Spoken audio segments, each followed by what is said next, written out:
Okey guys, tuan tanah. Mana-mana selalu. Ya. Alright guys, saya di mana ni? Saya di Kelab Tupai guys. Apa dia? Kelab Tupai. Saya di Kota Permai guys, di Kota Permai Golf and Country Club. Sekarang di Lubang 10 guys. Jadi hari ni memenuhi jemputan saya punya sahabat members di sini. Bai Haki. Memenuhi jemputan Bai Haki untuk bermain bersamanya hari ni. So saya ambil kesempatan untuk share beberapa hole review lah untuk anda. Saya tengok berubah tak lubang ni. Last month ada main sini, tapi tengok hari ni berubah tak lubang ni. So lubang 10 ni best sebenarnya. Bagi yang menggunakan driver, awas kerana apa?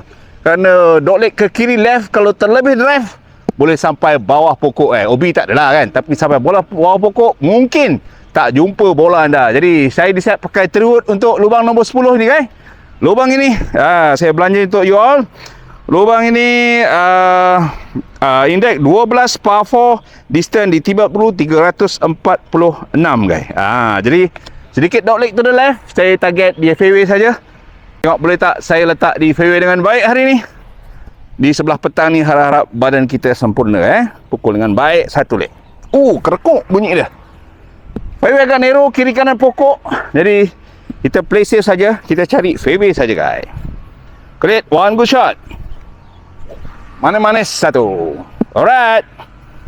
One good shot. Alright. Fairway lah tu. Okay. Alright guys, pemandangan daripada tengah fairway sebelah kiri saya ni, tee box. So tengok Mahathir sedang pukul. Inilah rupa bentuk fairway dia guys. You all kalau nak main sini recommended. So fairway sampai sini, sebelah depan ada rah belik, ada turun sebelah kiri bukit tu guys.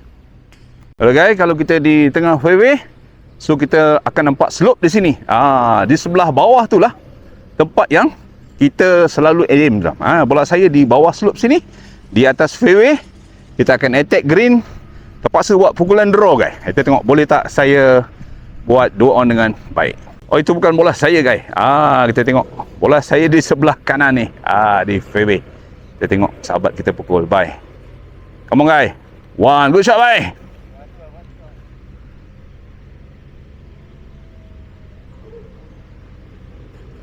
Good shot. Okay. Masih di Kota Permai lagi. Alright guys, second shot saya. Distance lebih kurang 140. Saya gunakan 8 air, ada sikit uphill. Boleh tak saya shot dengan baik guys? 180, saya ambil kanan pin kot. Bola sedikit menyondong. Syarat dapat pukulan yang baik satu leg. Come on, one good shot. Manis-manis satu. Bola agak low, tak berapa solid. Lari. On je pun. On saja, ngam-ngam aja. Alah guys, bola melirit ke bawah lah daripada green. Aduh, ingatkan on je pun. Bola di sini. Saya tengok, saya kena chip.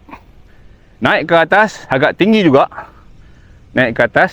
Tadi bola jatuh di situ, melirit ke bawah. Sayang. So, speed hari ni 10.5. So sebelah belakang green ada bunker, sebelah kiri ada slope saja. Kat sini Kota Permai ni yang best je slope lah kan. Apa lagi? Okay, saya try untuk buat satu chip dengan baik. Alright, saya chip dengan baik. Saya menggunakan 60 degree. Boleh tak saya chip slope sikit naik atas, pin ada di tengah. Tak ada masalah saya rasa. Kita try chip dengan baik led. Mana-mana satu. Yes, naik ke atas led. One good shot. Yes, sit. Kita tengok apa jadi di atas tu. Uphill lah. Ya, sikit berapa naik. Bola? Ambil 3 bola. 3 bola. Alright guys. Saya try part 4 par. Kalau masuk ni 10.5 guys. Part 4 par uphill, ambil 3 bola kiri. Okey, kita try. Boleh tak saya part dengan baik. Kalau tak masuk pembuka bugi pun saya terima. Okey. Lebih kurang 13 kaki, 12 kaki guys. Kemudian, one good putt. Manis-manis satu square parit. Tak cukup. Tak cukup speed. Dia turun cepat. Bugi guys. Permulaan yang baik. Bugi. Okay, alright. Manis-manis jengke datangkan